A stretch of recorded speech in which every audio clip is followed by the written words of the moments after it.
Hi, so the person I'm interviewing today is Carole, and she's a store sales leader SSL at Justice in Orland Park. So thanks for doing this. You're welcome. Okay, one little question I want to ask you to let them all know is how long have you been a manager? 10 years. Okay, and how long have you been a manager at Justice? 10 years. Okay, perfect. Okay, so for the big questions, I want to ask you if you can explain a normal day as a manager.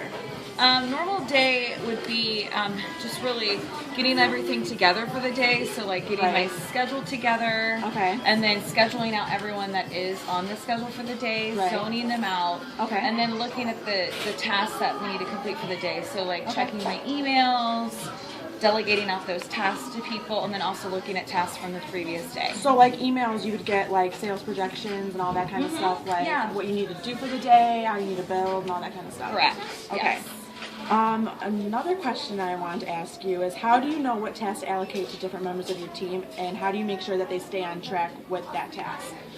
It's based on previous performance. So I look at who's really strongest in what areas, and that's kind of how I schedule too. I could try to break it up to maybe a stronger person with someone that has a little bit more opportunities. Okay. And I base that then the tasks based on their performance and previous experiences, and delegate that way. So your more intense tasks, you do your better employees, right? Right. Okay. That are more skilled in those areas. More skilled. Okay, perfect. Okay, and the last question I want to ask you is how do you deal with certain problems as a manager, and how do you make sure that your team stays positive during those issues, that they know what's going on? Yeah. Normally, if it's something that is something that I've dealt with before, I can come up with a solution on the spot. Right. If it's a problem that I haven't dealt with before, I'll usually then say, okay, let me think it through.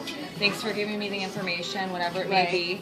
And I'll kind of go to the back and assess the situation. Okay. And we also have a tool called a competency placemat that looks at the expectations for each type of employee, like brand rep versus a manager. Right. And looks at what they should be doing to be fully meeting expectations and then what isn't fully meeting. Right. And that's how I can kind of assess how to talk through it. Okay. So when you do that, you take them to the back, you talk to them, Yes. you do everything's private, confidential. Correct. And all the problems, your manager team, also like your assistants and your LBRs, they all know what's going on too, right? Right. Okay, perfect. Definitely. Okay, so that's it for the questions. Thank you so much for talking to me. I know it's kind of weird, but thanks for the insight, and I know my class is really going to enjoy this. Okay, awesome. Thanks.